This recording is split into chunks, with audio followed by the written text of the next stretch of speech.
Welcome back to Media 7. The contrast between the high-flying lives of Hanover Finance founders Mark Hodgson and Eric Watson and those of the mum and dad investors they hurt has been major media fodder lately. We sent out Jose Barbosa to meet the man whose mission has been to make sure that's news. It's not easy being a shareholder. The fat cats sitting on the board give themselves bonuses and probably spend the evening smearing themselves with your money like fornicating belugas. In the meantime, profits dwindled, and if it doesn't collapse, the company relocates to Singapore and you're left with nothing but a deep sense of failure. It doesn't matter a damn. Once this company goes overseas, it's finished. And the emptiness of your own life. For the longest time, no one looked out for the small shareholder, but sometimes there's a man who's right for his time and place. And that man is Bruce Shepherd.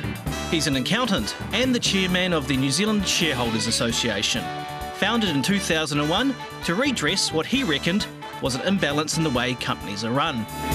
Shareholders had been completely emasculated by market processes and by boards. Boards had lost sight of the fact that they were the agents or proxies of owners, and many boards had lost sight of what ownership's rights and responsibilities were. Many small investors are not prepared to do the work to understand the assets that they own, which is why we have a fund management industry. Bruce is an interesting chap. In 1999, he first graced our screens by turning up to a Briley Investments AGM dressed for war.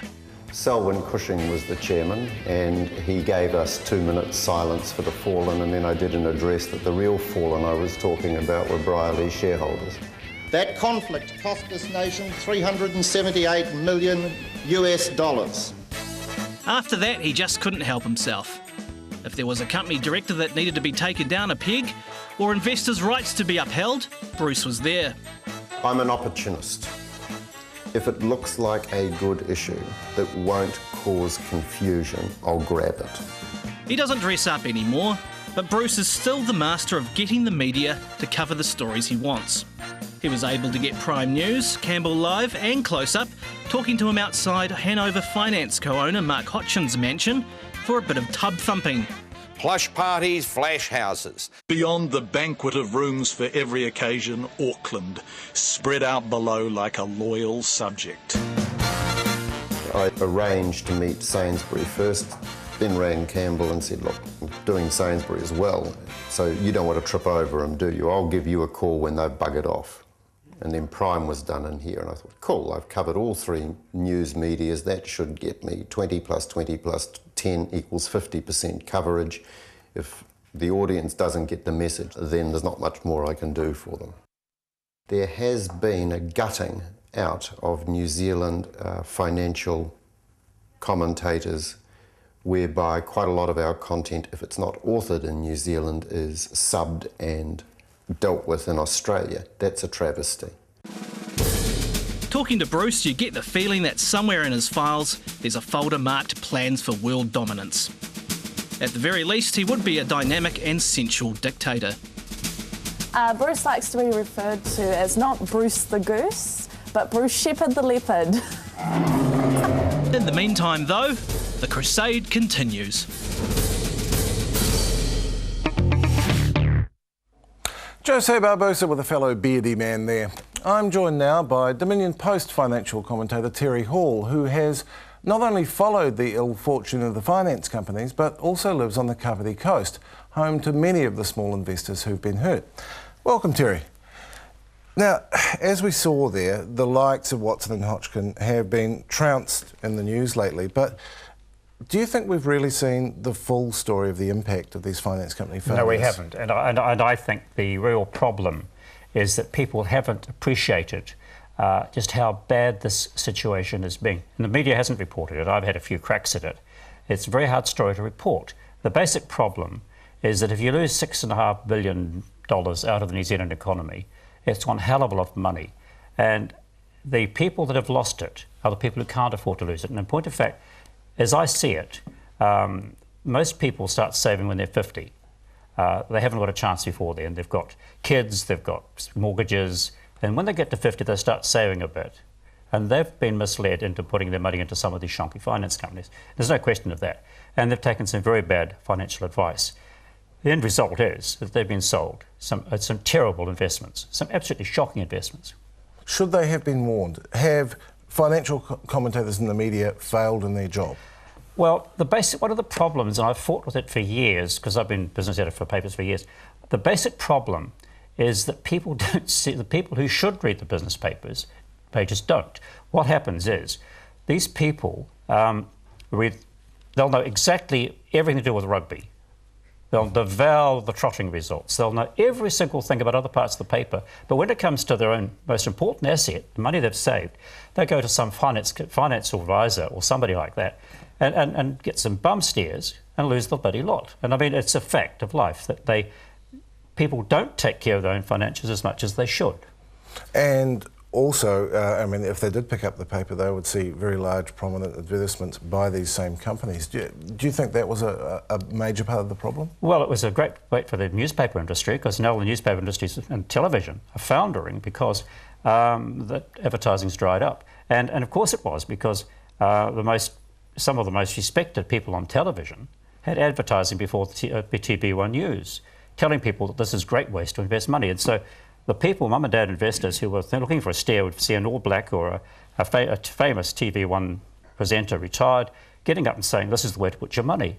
And, obviously they were led astray. Is there any realistic way of regulating that kind of advertising to try and prevent that happening again? I don't see how you can. I mean,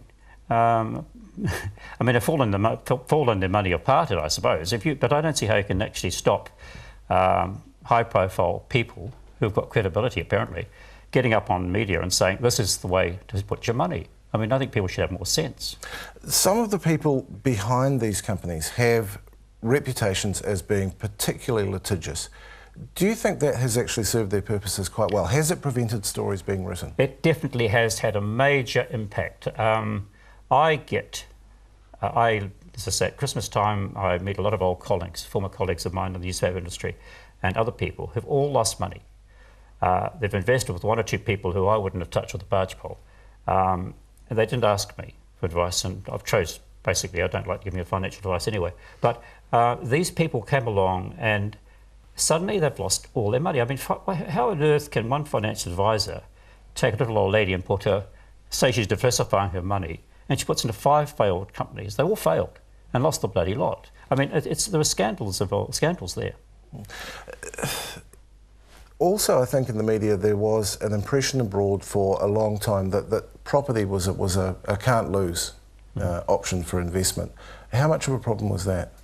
Well, they weren't really investing in property that had any value, really. I mean, no, that's not true. Obviously, property always has a value. But they weren't investing in residential property, which the people who were investing in understood. They all know about investing in a home. But what's the point of investing in a huge hole in the ground in Queenstown? They didn't even know they're putting the money into these places anyway. So, the issues are very, very deep. And these people were seriously misled in putting money into shonky things. As you said, a lot of these people who've been misled are retired people. What has been are there unseen impacts of the loss of those billions of dollars from that particular sector of society? I would think that if you went into any retirement community, and the Kapiti Coast is probably 30–40% least retired people who've moved up from Wellington. Now, the same would be true of people who've moved from Auckland to Tauranga or other areas. The whole country will be like that. So there will be whole areas that are impoverished. Now, I see that in the Kapiti Coast, where my local garage, who has been busy for 2 years, suddenly has got no work. All he does is warrant fitnesses for older and older cars. The builders are looking for work. They all have to go into Wellington for work. That people aren't painting their houses because they can't afford to anymore.